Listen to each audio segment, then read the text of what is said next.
हाय पिलामाने समस्त को ओडिया सार ओबी यूट्यूब चैनल को स्वागत। यही भिडटी नवम श्रेणी पिलामानंई आसंता मार्च 13 तारिख नवम श्रेणी ओडिया विषय एनुअल एग्जामिनेशन अच्छी ओडिशा आदर्श विद्यालय ताकू दृष्टि रखी यह भिडटी प्रस्तुत। आम यही भिडियो नवम श्रेणी ओडिया विषय पद्य गद्य विभाग में जिते सब चैप्टर्स अच्छी केवल मुख्य मुख्य पॉइंट गुड़िक आलोचना करवा, अर्थात एक प्रकार तुम समरी भिडियो प्रत्येक पाठर आम सारांश आलोचना करवा।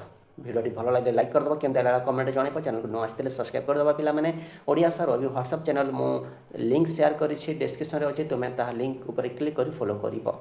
चलो आम भिडियोटी आरंभ करवा। प्रथम पद्य अच्छे देख, बंदे उत्कल जननी। कवि होती लक्ष्मीकांत महापात्र। विषय ये दिखाई संगीत माध्यम संगीत माध्यम उत्कल मातार ये कवि वंदना करिसेंती।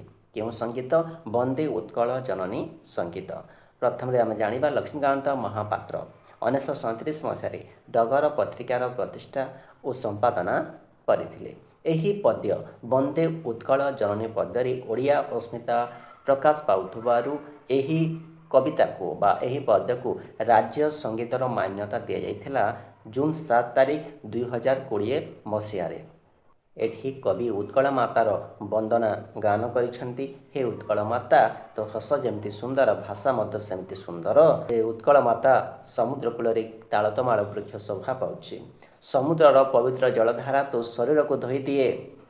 हे उत्कल जननी, घंच अरण्य तू परिपूर्ण। नील पर्वतमाला तरंग सदृश तो देहरे सज्जित रही। हे उत्कल माता, तो चक्षु ज्ञान विज्ञान प्रदर्शन उद्भासित। जोगी ऋषि कुटीर तू पवित्र हो जाइचु। केते जोगी ऋषि बसवास करोटीर अच्छी से तू पवित्र हो जाइचु। हे उत्कल माता, हे उत्कल माता, तू सुंदर मंदिर तू विमंडिता। शत्रु रक्त तो देह अनुरंजित हो जाइछि। गुणी ज्ञानी व्यक्ति विद्वान माने सारा विश्व में स्नेहभाजन होती। एमती वर्णना करछंती कवि लक्ष्मीकांत महापात्र उत्कल मातार। परवर्ती पद्य को जीवा, काहा मुख अनाई बंचीबी पद्य। कवि होउछंती भक्तचरण दास। तांका प्रथम नाम है बैरागी चरण पट्टनायक। जेतेबेले श्रीकृष्ण गोपपुर छाड़ी मथुरा को धनुष्यपर जाउछंती से समय यह वर्णना मातृहृदयर बात्सल्य ममता कथा ये वर्णना करछंती कवि भक्तचरण दास। तेणु माँ यशोदा कहते, हे कृष्ण, हे पुत्र, तू जितेबले चलीजु मथुरा को क्या मुख अनाई बंचीबी। मातृहृदयर गभीर बात्सल्य ममता कथा ये दि जाइए। कविता क्या मुख अनाई बंचीबी कविता मथुरा मंगलर षष्ठ छांदरू गृहीत अच्छी। एमती प्रश्न आसी था पिलाने क्या मुख अनाई बंचीबी कविता क्यों आसी अच्छी? उत्तर हम मथुरा मंगलर षष्ठ छांदरू अणा जाइए। तो माँ यशोदा कहते कृष्ण को, हे कृष्ण, हे पुओ, तू जितेबले चलीजु मथुरा को मो पाई 10 दिग शून्य हो। मत सबुआड़े अंधकार लगे। माछ जमी पानी बिना बंची पारे ना, ठीक सेमती मु तो बिना बंची पारि ना। एवं माँ यशोदा मन पकाउछंती से कौन करछंती कृष्ण सहित। आगु से चतुष्सम लगे दौते देहरे चंदन अगुरु कुंकुम कस्तूरी ये सब लगे दौले। आखिरे कजल लगे दौले, ललाटरे कपाल चिता लगे दौले। ये सब कथा से स्मरण करुछंती। एबे से कहा देहरे सब लगे कृष्ण यदि चलीजे मथुरा को। हे कृष्ण, तू चलीगला पर मत तू क्या समर्पण करके जीवु? तोते मुझे सुस्वादिष्टकर खाद्य खाइबा दिए, पक रंभा दिए, पाचिला कदली जहाँकि सर लवणी अधाम ये समस्त दिए। हेले तू थू थू कर फिंगी दऊ, बरंग रागे जाई कौन करू? रंधा हांडी को भांगी दऊ। कांथरे तू अनेक चित्रपंथी देखू, भयंकर चित्रपंथी देखू, डरी जाऊ एवं मते आसिक कोल करू। कंसपुर राक्षस मान देखू, से क्या पाक जीवु, क्या माँ बोली डाकबू। तू शोता समय चमकी पड़ू और दुई भुजड़ भिड़ी धरू पुणी शई पड़ू। ये कथा स्मरण कर मरीजी बोलिकी माँ यशोदा कहते। यहीपरि विषयवस्तु रही पिलाने। पुणी जा परवर्ती पद्य पद्म। पद्म कवितार कवि होती मधुसूदन राव। कविताटी छांदमाଳାର अंतर्गत। छांदमाଳାରୁ अणा जाइए। विषय वस्तु ये दि जाइए सौंदर्यबोध सहित ईश्वर अनुभूति। पद्म हूँ कोटि लावण्य निधि। कहीं कोटि कोटि संपत्तिर सौंदर्य परिपूर्ण अटे पद्म पाखे। हे पद्म, क्यों अमृत भगवान तो शरीर को गढ़िला, तेणु जी भी तोते देखला केबे भूली पारे ना। पोखरी कूले पोखरी कूଳରେ ତୁ ଢଳ ଢଳ ହୋଇ ଶୋଭା ପାଉ ଦେଖାଯାଉ। ହସ ହସ ବଦନରେ ତୁ ସୂର୍ଯ୍ୟଙ୍କୁ ଚାହିଁ ରହିଥାଉ। ତେଣୁ ସୂର୍ଯ୍ୟ ତୋ ମୁଖରେ ଜ୍ୟୋତିଧାରା ଢାଳନ୍ତି। ତୁ ସେ ଜ୍ୟୋତିଧାରାକୁ ପିୟୁଷ ଭାବି ବା ଅମୃତ ଭାବିକି ପାନ କରୁ। ତେଣୁ ଏତେ ଦିବ୍ୟଶ୍ରୀ ଲାଭ କରିଛୁ, ଏତେ ସୌନ୍ଦର୍ଯ୍ୟ ତୁ ଲାଭ କରିଛୁ। ହେ ପଦ୍ମ, ତୋ ଅନ୍ତର ମୋହରେ ପରିପୂର୍ଣ୍ଣ ଅଟେ। ସେ ମୋହକୁ ପାନ କରିବା ପାଇଁ ମଧୁପଦଳ ପାଗଳ ହୋଇଯାଆନ୍ତି। ହେ ପଦ୍ମ, ତୋ ଦେହର ରଙ୍ଗ ହେଉଛି ଶ୍ଵେତ ଲୋହିତ ରଙ୍ଗ। ତୋତେ ଯିଏ ବି ଦେଖିଲି କେବେ ଭୁଲିପାରେ ନାହିଁ। ହେ ପଦ୍ମ, ତୋ ଅନ୍ତର ପବିତ୍ର ରସରେ ପରିପୂର୍ଣ୍ଣ, ସ୍ନେହ କରୁଣା ଭକ୍ତି ଇତ୍ୟାଦିରେ ପରିପୂର୍ଣ୍ଣ। ତେଣୁ ତୋତେ ଯିଏ ବି ଦେଖିଲା ତା ମନ ମଗ୍ନ ହୋଇଯାଏ। ତୁ ଭଗବାନଙ୍କର ଆଶୀର୍ବାଦ ଲାଭ କରିଛୁ। ତୋ ସହିତ ଶରୀର ବିଭିନ୍ନ ଅଙ୍ଗ ପ୍ରତ୍ୟଙ୍ଗ ସହିତ ତୁଳନା କରାଯାଏ। ମୁଁ କଳୁଷ ପଙ୍କରେ ମଳିନ ହୋଇଯାଇଛି, କେମିତି ତୋ ସହିତ ତୁଳନ ହୋଇପାରିବି? ସୂର୍ଯ୍ୟଙ୍କୁ ତୁ ଯେମିତି ନିଜ ଭଗବାନ ଭାବିକି ସର୍ବଦା ଚାହିଁ ରହିଥାଉ, ଠିକ୍ ସେମିତି ମୋର ଭଗବାନ ହେଉଛନ୍ତି ଅନନ୍ତ ମହେଶ୍ୱର। ମୋତେ ସେଇ ପୂର୍ଣ୍ଣବ୍ରତ ଶିଖାଅ। ତୁ ଯେମିତି ସୂର୍ଯ୍ୟଙ୍କୁ ଚାହିଁ ରହିଥାଉ, ଠିକ୍ ସେମିତି ମୁଁ ମଧ୍ୟ ମୋ ଭଗବାନଙ୍କୁ ଚାହିଁ ରହିବାକୁ ସର୍ବଦା ଇଚ୍ଛା ହୁଏ। ସେଇ ପୂର୍ଣ୍ଣବ୍ରତ ମଧ୍ୟ ମୋତେ ଶିଖାଅ। ପରବର୍ତ୍ତୀ ପଦ ହେଲା, ହେ ମୋର କଲମ। କବି ହେଉଛନ୍ତି ଗଦାବରୀଶ ମହାପାତ୍ର। ଯୁଗେ ଯୁଗେ ଓସିଠାରୁ ଯେ ମସି ଶକ୍ତିଶାଳୀ, ସେଇ କଥା ଏଠି ଉପସ୍ଥାପନ କରିଛନ୍ତି କବି ଗଦାବରୀଶ ମହାପାତ୍ର। କବି କଲମକୁ ନିଜର ସାଥୀ ଭାବରେ ଗ୍ରହଣ କରିଛନ୍ତି ନିଜ ଜୀବନରେ। ହେ କଲମ, ତୁମର ମୂଲ୍ୟ ଅଳ୍ପ କେତୋଟି ପଇସା, ହେଲେ ତୁମେ ହୃଦୟ ମନ୍ଦିର ବନ୍ଧୁର ଧରାତଳକୁ ଥରାଇ ଦେଇଛ। ଆଜି ଜାଗ୍ରତ କର, ଉଦ୍ୟତ କର ହେ ମଡ଼ା ଜାତିକୁ ଥରେ। ଏ ମଡ଼ା ଜାତି ସେ ଲୋକମାନେ ଜାଣିପାରୁନାହାନ୍ତି, ଜାଗ୍ରତ ହୋଇପାରୁନାହାନ୍ତି। ସେଇ ମଡ଼ା ଜାତିକୁ ତୁମେ ଆଜି ଜାଗ୍ରତ କର। ହେ କଲମ, ତୁମେ ମହାପୁରୁଷମାନଙ୍କର ଗୌତମ, ଶଙ୍କର, ଯୀଶୁ ଏମାନଙ୍କ ବଚନକୁ ଧରି ରଖିଛ। ଅନ୍ତର କଥା କହ, ସତ୍ୟ ନାମରେ କେବେ ଛଳନା କରିବାର ଦେଖିଛ କି? ହେ କଲମ, ତୁମେ କହ। ଏହିପରି ଭାବରେ କବି କଲମକୁ କହୁଛନ୍ତି ଜାଗ୍ରତ କରିବା ପାଇଁ ମଣିଷ ସମାଜକୁ, ସୁପ୍ତ ମଣିଷ ସମାଜକୁ। ପରବର୍ତ୍ତୀ ପଦ୍ୟ, ମଣିଷ ଭାଇ। ମଣିଷ ଭାଇ କବି ହେଉଛନ୍ତି କୁନ୍ତଳା କୁମାରୀ ସାବତ। ଏହି କବିତା ସ୍କୁଲିଙ୍କ କବିତାରୁ ଗୃହୀତ ଅଛି।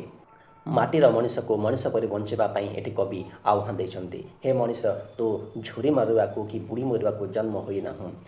ସଂସାରରେ ତୁ ନିରାଶ ନିବିଡ଼ ଅନ୍ଧାରେ କାଳ କାଟିବୁ, ଏଇଥିପାଇଁ ତ ଜନ୍ମ ହୋଇନାହିଁ। ଚିରକାଳ ଲାଞ୍ଛନା ପୀଡ଼ା କଷଣ ଏସବୁ ପାଇବୁ, ଏହା ମାନବର ନିୟତି ନୁହେଁ। ଏହା ଧ୍ୱଂସର ଯାତ୍ରୀ ନୁହଁ କି ମୃତ୍ୟୁର ଧାତ୍ରୀ ନୁହଁ ଏ ବିଶାଳ ଜଗତି। ହେ ଉତ୍କଳ, ହେ ମାଟିର ମଣିଷ, ତୁ ହେଉଛୁ ଅମୃତ ଦୀପ୍ତି ସନ୍ତାନ, ତୋର ମରଣ ନାହିଁ। ତୁ ଦୁର୍ବଳ ଉପରେ ଅତ୍ୟାଚାର କରିବୁ, ସେମାନଙ୍କ ରକ୍ତ ପାନ କରିବୁ ଏବଂ ଶେଷରେ ଆସିକି ଭଗବାନଙ୍କ ପାଦରେ ମୁଣ୍ଡିଆ ମାରିବୁ। ଏହା ବିଧାତାର ବିଚାର ନୁହେଁ। ଏହି ସଂସାର ହେଉଛି କର୍ମର ଭୁବନ, କର୍ମ କରିକି ଶ୍ରମ ନାଶିବାକୁ ପଡ଼ିବ। ହେ ମଣିଷ, ତୋ ପାଖରେ ଥିବା ଲାଜ ଭୟ ଅପମାନକୁ ତ୍ୟାଗ କରିକି ପଶୁତ୍ୱ ଦେବତା ପରୀକ୍ଷାରେ ଜୟଲାଭ କରିକି ଭଗବାନଙ୍କୁ ତୁ ଋଣୀ କରିଦେ। ତୁମେ ହେଉଛ, ହେ ମଣିଷ, ତୁ ହେଉଛୁ ଅରିନ୍ଦମ, ତୁ ହେଉଛୁ ଷଡ଼ରେ ପୂଜିତ। ତେଣୁ ତୁମର ଆସନ ହେଉଛି ତାରା ଦଳରେ। ତୁ ହେଉଛୁ ବିଧାତାର ବରପୁତ୍ର। ତୁମେ ହୀନ ନୁହଁ କି ଦୀନ ନୁହଁ। ଯୁଗ ଯୁଗାନ୍ତର ମୃତ୍ୟୁ ରଜ୍ଜୁ ଛିଣ୍ଡାଇ ଜୀବନର ସୂତ୍ରଧର। ଯେମିତି ମଣିଷଟିଏ ବଞ୍ଚିବା କଥା, ଠିକ୍ ସେମିତି ବଞ୍ଚି ରହ ବୋଲିକି କବି ମାଟିର ମଣିଷକୁ ଆହ୍ୱାନ ଦେଉଛନ୍ତି, ଆହ୍ୱାନ କରୁଛନ୍ତି। ପରବର୍ତ୍ତୀ ପଦ୍ୟ ଯିବା ପିଲାମାନେ, ଗୋପପ୍ରାୟଣ। ଗୋପପ୍ରାୟଣ କବି ହେଉଛନ୍ତି ମାୟାଧର ମାନସିଂହ। ଏହି କବିତାଟି ମାଟିବାଣୀ କବିତା ସଂକଳନରୁ ଅଣାଯାଇଛି। ଗୋପପ୍ରାଣ, ଗୋପ ମାନେ ହେଲା ଗୋପବନ୍ଧୁ ଦାସ, ପ୍ରାଣ ମାନେ ମହାଯାତ୍ରା। ଗୋପବନ୍ଧୁ ଦାସ ଯେତେବେଳେ ମହାଯାତ୍ରା କରିଛନ୍ତି, କବି ମାୟାଧର ମାନସିଂହଙ୍କ ହୃଦୟରେ ଯେଉଁ କ୍ଷତ ସୃଷ୍ଟି ହୋଇଥିଲା, ସେହି ବିଷୟବସ୍ତୁ କବି ଏଠି ବର୍ଣ୍ଣନା କରିଛନ୍ତି। ତ ଏହି ବାର୍ତ୍ତା ଶୁଣିକି, ମହାଯାତ୍ରା ବାର୍ତ୍ତା ଶୁଣିକି ସୈନ୍ୟ ଦଳର ହାତରେ ଥିବା ପତାକା ତଳକୁ ନଇଁ ଯାଇଛି। ଘରେ ଘରେ ଲୋକେ କାନ୍ଦୁଛନ୍ତି, କାରଣ ଏ ଓଡ଼ିଆ ଜାତିର ମଥାମଣି ଆଜି ଭୂତଳକୁ ଖସି ପଡ଼ିଛନ୍ତି। ତେଣୁ ଲୋକମାନଙ୍କୁ ଡାକୁଛନ୍ତି, ହେ ନଗରର ଲୋକମାନେ, ତୁମେ ଖାଲି ପାଦରେ ଆସ, ଚରଣ ନଗ୍ନ କରି ଆସ, ମଥା ନତ କରି ମୁଣ୍ଡ ନୁଆଇଁ ଆସ, ମୁଣ୍ଡ ନୁଆଇଁ ଆସ, ଗୋପବନ୍ଧୁଙ୍କ ମର ଶରୀରକୁ ସମ୍ମାନ କର। କବି କାହା କାହାକୁ ଡାକୁଛନ୍ତି? ରାଜା, କ୍ଷତ୍ରିୟ, ବଣିକ, ସୌଦାଗର, ଖ୍ରୀଷ୍ଟିଆନ, ମୁସଲମାନ ଧର୍ମ କ୍ଷେତ୍ରରେ ମଧ୍ୟ କିଛି ଭେଦଭାବ ରଖିନାହାନ୍ତି। ସମସ୍ତଙ୍କୁ ଡାକୁଛନ୍ତି ଶବ ସାଥିରେ ଚାଲିବା ପାଇଁ। କବି କୁଳବଧୂମାନଙ୍କୁ କହୁଛନ୍ତି, ହେ କୁଳବଧୂମାନେ, ତୁମେ ଗବାକ୍ଷ କୁଡ଼ାରେ ରହି ନିଜର ଅଶ୍ରୁ ବର୍ଷଣ କର, ଲୁହ ଝରାଅ ସେଇ ମାଟିରେ, ଯେଉଁ ମାଟିକି ଗୋପବନ୍ଧୁ ଦାସ ନିଜ ପ୍ରାଣଠାରୁ ମଧ୍ୟ ଅଧିକ ଭଲ ପାଉଥିଲେ। ସେ ସମସ୍ତଙ୍କ ଦୁଃଖକୁ ନିଜ ଦୁଃଖ ବୋଲି ଭାବୁଥିଲେ। ସେ ହେଉଛନ୍ତି ଦରିଦ୍ର ମେଳରେ ଦରିଦ୍ର ନାରାୟଣ। ହେ ଜନତା, ତୁମେ ଖୋଳତାଳ ବଜାୟ, ବରବଧୂ ତୁମେ ଅଶ୍ରୁନୀର ମାଟିରେ ତୁମର ଝରି ପଡ଼ୁ। ମରଣ ଜାଣୁ ଆମର କେଡ଼େ ପ୍ରିୟ ଥିଲେ। ସେ ଯମଦେବତା ମଧ୍ୟ ଜାଣୁ, ସେ ମୃତ୍ୟୁ ଦେବତା ମଧ୍ୟ ଜାଣୁ, ଗୋପବନ୍ଧୁ ଦାସ ଆମର କେଡ଼େ ପ୍ରିୟ ଥିଲେ। ପରବର୍ତ୍ତୀ ପଦକୁ ଯିବା, ପାଇକ ବଧୂର ଉଦ୍ବୋଧନ। କବି ହେଉଛନ୍ତି କୃଷ୍ଣଚନ୍ଦ୍ର ତ୍ରିପାଠୀ। କବିଙ୍କ ଦୀର୍ଘ କବିତା ପାଇକ ବଧୂର ଉଦ୍ବୋଧନ। ଏହି କବିତାର କିଛି ଅଂଶ ଏଠି ଦିଆଯାଇଛି। ଉତ୍କଳର ଶୌର୍ଯ୍ୟ ଓ ସାମରିକ ବିଭବ ଉପରେ ଚିତ୍ରଣ କରିଛନ୍ତି କବି କୃଷ୍ଣଚନ୍ଦ୍ର ତ୍ରିପାଠୀ। नारीर महन भूमिका तथा जन्मभूमिर रक्षा निमंते निज जीवन को उत्सर्ग करने ये प्रेरणा देते कवि। यही दुर्ग वन नीला प्रांत राज्य श्मशान परी पड़ी रही जोटिकी पाइक वीर ये युद्ध करुला शत्रु मान ध्वंस करुला शत्रु मान रक्त ए माटी मिशि जाई जगार आज स्वापत कूल मैंने जोड़ा जोड़ा होकर बुलूँ ए माटी लक्ष वीर गाथा कहानी को लक्ष वीर गाथा बुकु तले चापी धरी रही। कवि पचारुंट हे प्रांतर समर प्रांगण को पाइकबधू केमती निज स्वामी को सजाई आणुला युद्ध पड़िया को ताहा दि जाए पिलाने तुम जानी बुझी पाइकबधू निज स्वामी को सजाई आणुला गोटे हाथ में तरबार दौला मथारे विजय सिंदूर दौला पछपटे सरमण बांधि दौला और गोटे हाथ में धनुषर दौला कंठ तटू हुलाहुली देकी निज स्वामी को सजाई आणुला युद्ध पड़िया को एवं से कहूए हे वीर तुमको युद्ध पड़िया को जीवाक हेब लक्ष लक्ष सैन्य मान लक्ष लक्ष शत्रु मानू मारे पड़ो। यही सब विषय वस्तु रही पाने पाइकबधूर उद्बोधन कवितार। तापर अच्छे माटीर मनीष कविता कवि होती राधामोहन गणनायक। यही माटीर मनीष कविताटी कविंकर काव्य नायिका कविता संकलन आसी क्यों आसी पाने काव्य नायिका शिल्प सभ्यताभिमुखी मनीष को पुणी माटी मनस्क करने कविताटी कवि एठी आह्वान देते। हे माटीर मनीष तते जंत्र की मंत्र देला कि टिके भी चिंता करूँ तो अतीत कथा भावी पारुनु ए माटी आज मलिन हो पड़ी ताहा तो टिके भी चिंता करूँ से जंत्र आज रुद्र दानव साजिचे गोटे भयंकर असुर साजिचे लुहार फौज धरीचे तुमको मारे से बेले बेले भीम भैरव रव करे एवं आकाश मार्ग को धूआं छाड़ुचे तते कौन देखा जाऊना कि हे माटीर मनीष ए माटी तो जीवन धात्री आज मलिन हो पड़ी तते बहुत स्नेह कर माटी तारी स्नेह तो हृष्टपृष्ट हो तार फल शस्य तो हृष्टपृष्ट हो आज ताहा कौन तो हे माटीर मनीष भूलीगलु एवं जंत्र चितार चुली उपर भरोसा करिछु तो माटीर लक्ष्मी आज कांदु अच्छी तो माटी आज रुक्ष उरसरे पड़ी रही अना तो स्मृति पथर टिके भाव तो पूर्व कथा फल कर्षण करी से जो बासना आसे से बासना कौन तार मन पड़ना ताहा मन पकईकि तो मन टिके कौन आनंद आसूना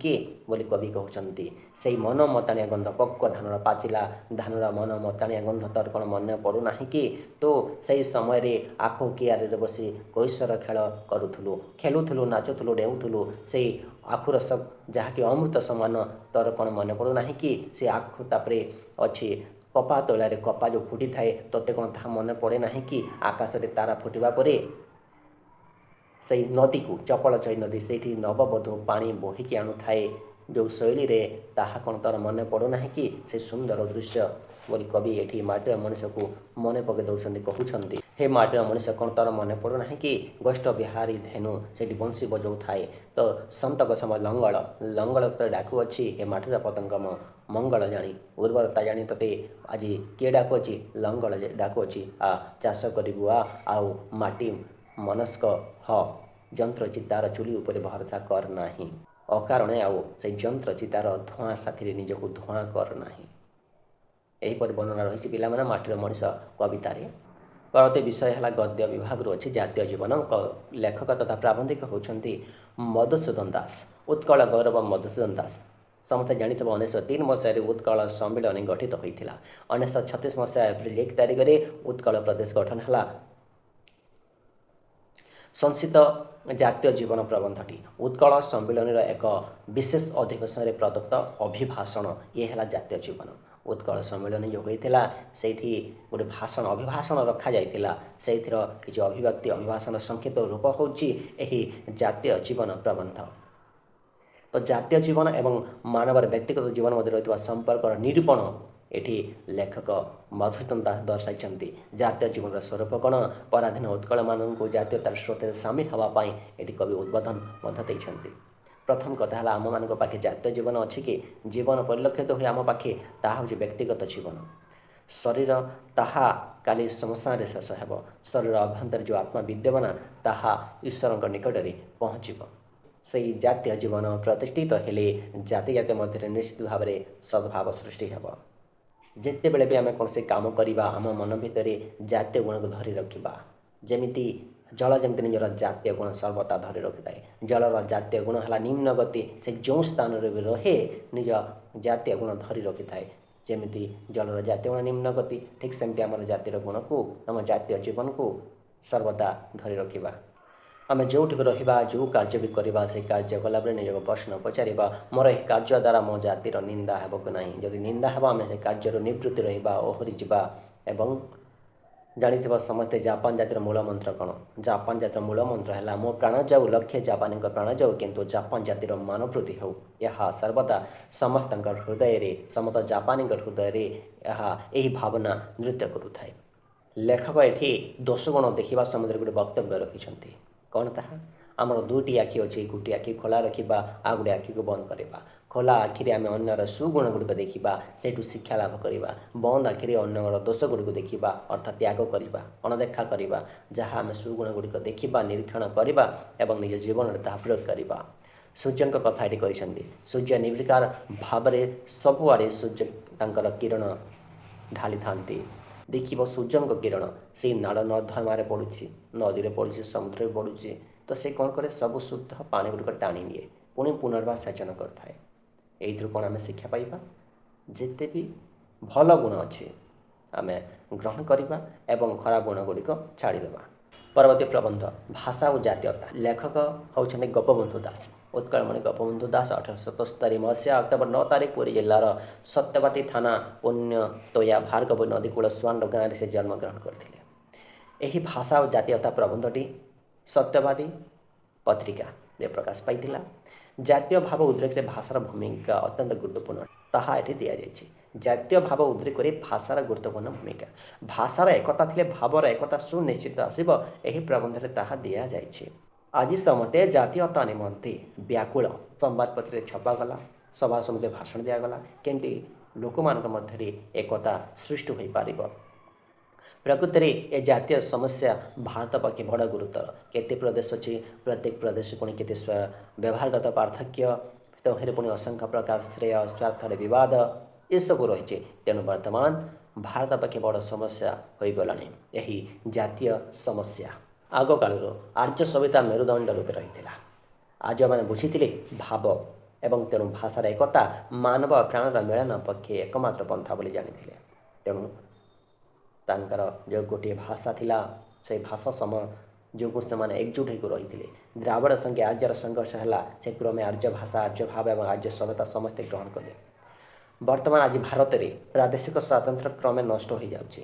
କାହିଁକି ନା ଯାତାୟାତ ବ୍ୟବସ୍ଥା ହେଲା, ଗୋଟିଏ ସ୍ଥାନର ଲୋକେ ଅନ୍ୟ ସ୍ଥାନକୁ ସହଜରେ ଯାଇପାରୁଛନ୍ତି। ଯିବା ସମୟରେ ନିଜ ଧର୍ମ, ଭାଷା, ସଂସ୍କୃତିକୁ ଧରିକି ଯାଉଛନ୍ତି, ସେଇଠି ଛାଡ଼ିବାକୁ ନାରାଜ। ତଦ୍ୱାରା ପ୍ରାଦେଶିକ ଏକତା ମଧ୍ୟ ଦିନକୁ ଦିନ ନଷ୍ଟ ହେବାକୁ ଯାଉଛି। ଭାବ ସଭ୍ୟତାର ମୂଳରେ ଅଛି ଭାଷା। ଭାଷାର ଏକତା ଥିଲେ ଭାବର ଏକତା ସୁନିଶ୍ଚିତ ଆସିବ। ଆମେରିକାର ଯୁକ୍ତରାଷ୍ଟ୍ରରେ ନାନା ଜାତିର ଲୋକ ବସବାସ କରୁଛନ୍ତି, ତଥାପି ସେମାନଙ୍କ ମଧ୍ୟରେ ଏକତା କାହିଁକି ରହିଛି? କାରଣ ସେଇଠି ଗୋଟିଏ ଭାଷା, ତାହା ହେଲା ଇଂରେଜୀ। ଇଂରେଜୀ ଭାଷା ଗ୍ରହଣ ନ କରିବା ଯାଏ କାହାରିକୁ ପ୍ରଚାର ଅଧିକାର ଦିଆଯାଏ ନାହିଁ। ପରବର୍ତ୍ତୀ ପ୍ରବନ୍ଧ ବାମନର ହାତ ଓ ଆକାଶର ଚନ୍ଦ୍ର। ଲେଖକ ହେଉଛନ୍ତି ଗୋଦାବରୀଶ ମିଶ୍ର। ତାଙ୍କର ଗୋଟେ ଆତ୍ମଜୀବନୀ ଅର୍ଦ୍ଧ ଶତାବ୍ଦୀର ଓଡ଼ିଶା ଓ ତହିଁରେ ମୋ ସ୍ଥାନ। ଏହି ଆତ୍ମଜୀବନୀର କିଛି ଅଂଶ ହେଲା ବାମନର ହାତ ଓ ଆକାଶର ଚନ୍ଦ୍ର। ଏହି ଆତ୍ମଜୀବନୀ କ'ଣ? ଅର୍ଦ୍ଧ ଶତାବ୍ଦୀର ଓଡ଼ିଶା ଓ ତହିଁରେ ମୋ ସ୍ଥାନ। ଏହି ଆତ୍ମଜୀବନୀ ପାଇଁ ଗୋଦାବରୀଶ ମିଶ୍ର ମରଣୋତ୍ତର 1962 ମସିହାରେ କେନ୍ଦ୍ର ସାହିତ୍ୟ ଏକାଡେମୀ ପୁରସ୍କାର ପାଇଥିଲେ। ଏହି ବାମନର ହାତ ଆକାଶର ଚନ୍ଦ୍ରରେ ସେ ତାଙ୍କର ଉଚ୍ଚ ବିଦ୍ୟାଳୟ ଶିକ୍ଷା ସମ୍ପର୍କରେ କେତେକ ରୋମାଞ୍ଚକର ଘଟଣା ସମ୍ପର୍କରେ ବର୍ଣ୍ଣନା କରିଛନ୍ତି। ତ ବାମନର ହାତ, ବାମନ ମାନେ କ'ଣ? ପିଲାମାନେ ଅତି ଗେଡ଼ା ଲୋକଙ୍କୁ ବାମନ ବୋଲି କୁହାଯାଏ। ସେ ଯଦି ଆକାଶର ଚନ୍ଦ୍ରକୁ ବଢ଼ାଇବାକୁ ଚାହିଁବ, ଛୁଇଁବାକୁ ଚାହିଁବ, ନିଶ୍ଚିତ ଭାବରେ ହାସ୍ୟାସ୍ପଦ। କେବଳ ବାମନ କାହିଁକି, ଡେଙ୍ଗା ଲୋକ ମଧ୍ୟ ଯେତେବେଳେ ଚାହିଁବ ଆକାଶର ଚନ୍ଦ୍ରକୁ ଛୁଇଁବାକୁ, ସେଥିରେ ମଧ୍ୟ ହାସ୍ୟାସ୍ପଦ ଅଟେ। ତ ଏଠି ପ୍ରଥମରେ ଲେଖକ ଗୋଦାବରୀଶ ମିଶ୍ର କେତେକ ବାମନର ଉଦାହରଣ ଦେଇଛନ୍ତି, ଯେଉଁମାନେ ଆକାଶର ଚନ୍ଦ୍ରକୁ ଛୁଇଁବାକୁ ଚେଷ୍ଟା କରିଛନ୍ତି ଏବଂ ସଫଳତା ମଧ୍ୟ ପାଇଛନ୍ତି। ଯେମିତି ଦେଖ, ବିଲାତର କୌଣସି ପିଲା ଅର୍ଥାଭାବ ଯୋଗୁଁ ଚା ନ ପାଇପାରି ଗରମ ପାଣି ପିଇ ଶୀତ ନିବାରଣ କରୁଥିଲା, ସେ ଦିନେ ପ୍ରଧାନମନ୍ତ୍ରୀ ହୋଇପାରିଛି। ଆମେରିକାର ଯୁକ୍ତରାଜ୍ୟରେ ଗୋଟେ ଗରିବ ପିଲା ଆଲୁଅ ଜାଳିବାକୁ ପଇସା ନାହିଁ, ସଡ଼କ ଆଲୁଅରେ ବସି ପାଠ ପଢ଼ୁଥିଲା, ସେ ଦିନେ ଯୁକ୍ତରାଜ୍ୟର ସଭାପତି ଆସନରେ ବସିଲା। ସେହି ଯୁକ୍ତରାଜ୍ୟର ଜଣେ ସଭାପତିଙ୍କ ଉନ୍ନତି ଘଟିଥିଲା ପତ୍ର କୁଡ଼ିଆରୁ ରାଜପ୍ରାସାଦକୁ। ବଙ୍ଗ ପ୍ରଦେଶକୁ ଜଣେ ଗୋରାଲାଟ ଆସିଥିଲେ, ଯେ କି ଦିନେ କୁଲି ବ୍ୟବସାୟରେ ଜୀବିକା ଉପାର୍ଜନ କରୁଥିଲେ। प्रथम महासभा विराट मंथन मध्य चेकोस्लोवाकिया राज्य प्रतिष्ठा करते जो सामरिक व्यक्ति से जड़े कोचुआर पुओ थे। ठीक सेमती इटालीर भाग्य विधाता मुसलिन दरिद्र कमार घरे जन्म होते। ठीक सेमती पृथ्वी विख्यात हिटलर इटा भाटी काम करते। रूसियार कर्णधार स्टालिन गोटे मोची पिला थे एवं भारतर मध्य ईश्वर चंद्र विद्यासागर सामान्य पूजारी घर जन्म। देख समस्ते गोटे गोटे बामन कि जन्म हो आकाश चंद्र को छुईवा चेष्टा कर सफलता पाई।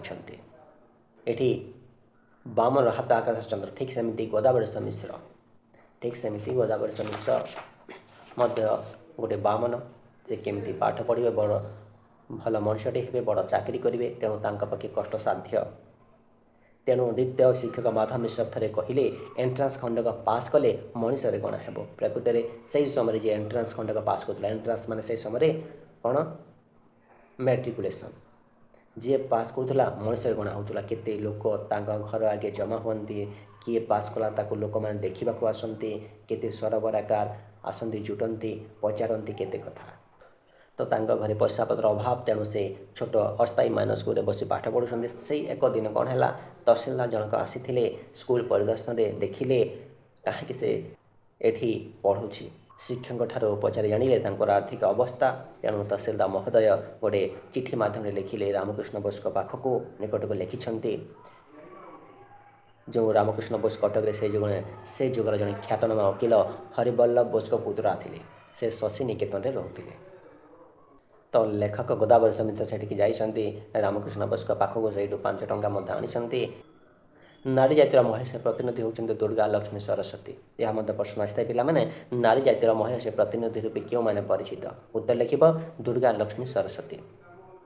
बर्मा देश में देखा पाने बर्मा देश नारी पुरुष अपेक्षा प्रबल यह प्रश्न आसता है क्यों देशर नारी पुरुष अपेक्षा प्रबल उत्तर हे बर्मा देश।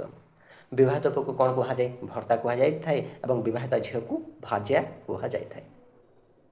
पुणी प्रश्न आसते हिंदू समाज किए पिंड देवा को अर्ह विवेचित होता है किए पुओ पुओ विवेचित होता है पिंड देवा को।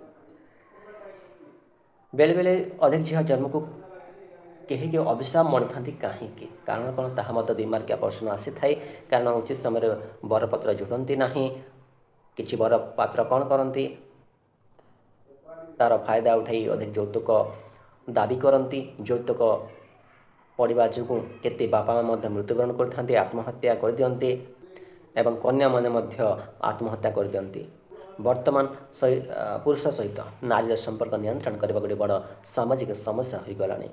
तो गोदावरी मिश्र पुरी को जाके पाठ पढ़ुं केते समस्या तांको जीवन में देखा जाइए बेले बेले पूजारी भाव में जीवन काढ़ी क्या रोसे कर जीवन काढ़ी निजर सब दरकारी मेटाई जहाँ सब आवश्यकता थिला बेले बेले तांको जमी बिकवा पड़ी एवं एंट्रांस से पास करिसेंती।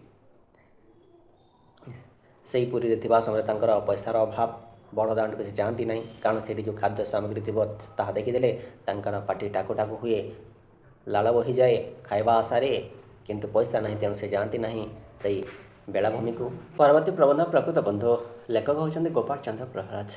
यही प्रकृत बंधु प्रबंध लेखक दुनियार रीति बंधुता नाम जो छलना चली था तिक्तता प्रकृत बंधुतार महत्व चमत्कार भाव में वर्णना कर प्रकृत बंधु यह प्रबंधटी लेखकंकर दुनिया रीति ए प्रबंधर संकलित अटे।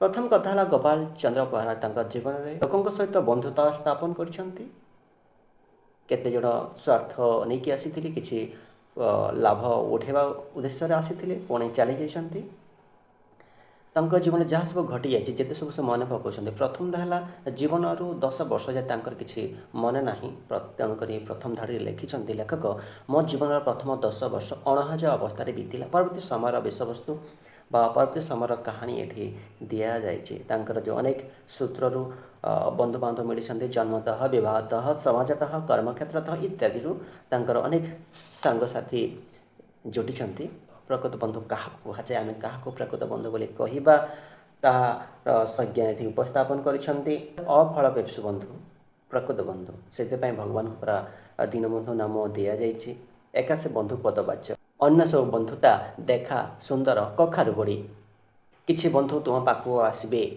तुम्हें जदि कौन चाकरी कर कौन पदवी अच्छ तुम्हें कौन क्षमतार अच्छ से तुम पाखक आसबे कहे कौन तुम्हें जदि चाहब मुझे तुम साप गुड़ आनीदेवी साप बेंग जीभ आनीदेवी तापर निर्मल मूल आनी आकाशर कईया आनी पतकर पित्त आनी एपरी लोभ तुमको देखिए और तुम सहित सांग होकि रे और से जहाँ जो स्वार्थ नहीं आसी तुम मान पाखक स्वार्थ हासिल होगापर तुम मान से दूरे जी परवर्त समय कौन हम तुम जिते चाकरी छाड़ कौन पदवी तुम ओहरी आसब जो संपर्क जड़ा तेल मेढ़ा बाड़ पर से संपर्क कौन हो झोटनियार संपर्क गढ़ी उठ देख पाने बंधु मैंने कहीं भट्टा पड़ जाती मैंने केत दूरे जाती जिते तुम्हें कौन पदवी थो से पदवी ओहरी गलापर तुम्हें जिते से तुमको जानवे तुम आ कि क्षमता ना यह जानला से भट्टा पड़ जाती अर्थात तुम ठार से दूरे जी किसी बंधु था कौन करेंगे कि तुम ठार दूरे गलापर से तुम विपक्ष को समर्थ करेंगे से सपक्ष जी एवं देखिए से तुम विपक्ष को से सपोर्ट करेंगे सपक्ष जी तो से लाभ होची अधिक से सपोर्ट करेंगे तुम विपक्ष को एवं कोर्टे मध्य साक्ष्य देवा कुंठित बोध करेंगे ना कुंठित हेबे ना तापर अच्छे पिला समूह दृष्टि लेखक होती सदाशिव मिश्र यही समूह दृष्टि कौन सी विचारधारा बा योजना समूह को दृष्टि रखी कार्यकारी करागले तार सुफल समग्र समाज लाभ कर समर्थ होता है से मत दियंती सांप्रतिक परिस्थिति से मतामतर प्रासंगिकता रही जहाँ भी कौन भी योजना बा कौन विचार करा आम समूह दृष्टि रखी विचार करवा तेरे तार फल समस्ते पाइबे बोली लेखक ये सदाशिव मिश्र कहते देखिए आगकाल मुनि ऋषि मैंने देश में आध्यात्मिक संस्कृति सृष्टि करते हैं एक मार्किया प्रश्न आसी क्यों मैंने ये देश में आध्यात्मिक संस्कृति सृष्टि करते उत्तर हम मुनि ऋषि मैंने से मुनि ऋषि मान मध्य जातिभेद नथिले स्तर भेद रही है किए ब्रह्मषि किए राजसी किए महर्षि यही रूप से परिचित होते दिने जड़े ऋषि जनकों प्रासाद सम्मुख को आसी उपनीत होती जनक आदर अभ्यर्थना करके अतिथि रूप में पाई घर भीतर को नहीं खाई पी सारापर जनक पचारे जहाँ सब खाद्यपेय थिला सब तृप्तिकर थिला कि किंतु से अतिथि जनक कहले तृप्तिकर सब किछि थिला किंतु मु ताहा उपभोग करि पारिली नहीं तार जनक तापर पचारे कहीं उपभोग करि पारिले नहीं तो सेठी अतिथि जनक कहले मो मुंड उपर खड़गटे झुलुथिला तेणु मुझे उपभोग करें ना तो जो अतिथि जनक मत पचारे कहीं आप मुंड उपर खड़ग झुले तार उत्तर मत समस्त जानी जदि जान यही प्रकार प्रश्न आसी था देख पिला तुम्हें अभ्यास कर जनक उत्तर देते कौन ये खड़ग उपभोग मत निर्लिप्त मु मिथिलार राजा उपभोग करी शासन दंड सर्वदा मो हस्तरे मात्र से समस्त प्रजा मंगल समय श्रृंखला प्रश्न आसी पाने श्रीमद् भागवत गीतार कर्मयोग अध्याय कौन लेखा होती मत प्रश्न आसी श्रीमद् भागवत गीतार कर्मयोग अध्याय कौन लेखा अच्छी उत्तर हम कर्मनैव हि संसिद्धिमस्थिता जनकादय अर्थात कौन जनकादि महापुरुष मैंने कर्म सिद्धि लाभ कर मत प्रश्न आसी जनकादि महापुरुष मैंने क्यों सिद्धि लाभ कर उत्तर हम कर्म आडम स्मिथ कौन लिखी कौन सी लोक को मुठाए बाली दे प्रतिश्रुति दियो ये बाली तुमर से लोक ये बाली मुठा को सुनाई परिणत करदेव ये कथा से लिखिं किए आडम स्मिथ तापर 1940 मसीह अगस्ट मासर हरिजन पत्रिकार गांधीजी न्यासी तत्व पर उपस्थापन करते ए मत प्रश्न आसता कि गांधीजी केबे क्यों पत्रिकार न्यासी तत्व उपस्थापन करते 1940 मसीह हरिजन पत्रिकार क्यों तत्व न्यासी तत्व से न्यासी तत्व कौन ताहा मत 2 मार्किया प्रश्न आसता से न्यासीवाद कौन 2 मार्किया प्रश्न आसता तुम्हें लिख न्यासी तत्व है शिल्पपति और व्यवसायी माने शिल्प व्यवसायर मालिक हो रे से विच्युत कर परिचालनार साफल्य हम गौरव मात्र परिवार जी दरकार से रखिए बाकी बड़का तक समाज हित देवे ताहा पुणी स्व इच्छा ये है न्यासीवाद बा समय न्यासी तत्व प्रख्यात अर्थनीतिज्ञ गुनार मिडाल नोबेल पुरस्कार प्राप्त एशियन ड्रामा संदर्भ में नरमा राष्ट्र विषय कहते से नरमा राष्ट्र विशेष लक्षण है सामाजिक श्रृंखलार अभाव ये मत प्रश्न आसता एशियन ड्रामा संदर्भ में क्यों विषय विस्तृत आलोचना करा किए क्यों विषय नरमा राष्ट्र किए लिखिं गुनार मिडाल तापर अच्छे प्रबंध पिला शक्ति और ज्ञान लेखक होती भुवनेश्वर बेहेरा शक्ति और ज्ञान मौलिक तत्व संपर्क आलोचना करने संगे संगे विभिन्न उदाहरण माध्यम उभयर समन्वय द्वारा किपर राष्ट्र विकास संभव से संबंध आलोकपात करते प्रथम गोटे बैंकर उदाहरण देते बैंक उपर समस्ते मूलर ही आरंभ ही अत्याचार कर दुर्बल उपर सबल अत्याचार समस्ते कर केवल मनुष्य नुहे पशु ପଶୁପକ୍ଷୀ ମଧ୍ୟ ଯାହାକୁ ସେମାନେ ଦୁର୍ବଳ ଦେଖିଲେ ତାପରେ ଅତ୍ୟାଚାର କରି ଚାଲିଲେ। ଛୋଟ ବେଙ୍ଗଟିକୁ ଚାହାଳି ଓ ସ୍କୁଲ ପିଲାମାନେ ଦୁଇ ଯିବା ବାହାନାରେ ବେଳ ବେଳରେ ପୋଖରୀ କୂଳକୁ ଯାଇ ବେଙ୍ଗମାନଙ୍କ ଉପରକୁ ଟେକା ପକାଉଛନ୍ତି।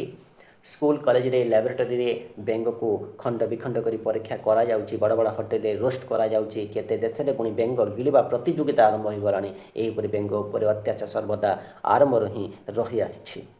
ପ୍ରଶ୍ନ ଏଇଥିରୁ ଆସିଥାଏ, ବେଙ୍ଗ ବଡ଼ ପାଟି କରୁଥାଏ। ହୁଏତ ସେ ପଚାରୁଥାଏ ବର୍ଷା ହେଲା ପରେ କ'ଣ କି ଆମ ଆଡ଼େ ବେଶ ବର୍ଷା, ତୁମ ଆଡ଼େ କି କେମିତି ସମୁଦି କିମ୍ବା ନିଜର ଛୋଟ ଛୋଟ ଛୁଆମାନେ ଆଶ୍ରୟ ପାଇଲେ କି ନାହିଁ ତାହା ସେଥିପାଇଁ ବଡ଼ ପାଟି କରିଦେଉଥାଏ। ଛୁଆମାନଙ୍କୁ ଝଡ଼ି ପୋକ ଖୁଆଇଦେବା ଉଦ୍ଦେଶ୍ୟରେ ବଡ଼ ପାଟି କରିଦେଉଥାଏ। ଏହା ଲେଖିବାର ଅଛି ପିଲାମାନେ, ବେଙ୍ଗ ବର୍ଷା ସମୟରେ କାହିଁକି ବଡ଼ ପାଟି କରୁଥାଏ ବୋଲି ଲେଖକ କହିଛନ୍ତି ସୋମେଶ୍ୱର ବେହେରା। ଆବାହମାନଙ୍କରେ ମଣିଷ କାହାକୁ ସମ୍ମାନ ଦେଇ ଆସିଛି? କାହାକୁ? ଶକ୍ତିକୁ। ପ୍ରତାପୀ ରାଜା ବିଶ୍ୱାମିତ୍ର ନିଜର ସୈନ୍ୟ ସାମନ୍ତ ଧରି ଦିଗ୍ବିଜୟରେ ବାହାରି ପଡ଼ିଛନ୍ତି। ଫେରିବା ସମୟରେ ସେ ବାଟରେ ଦେଖିଲେ ବଶିଷ୍ଠଙ୍କ କୁଡ଼ିଆ।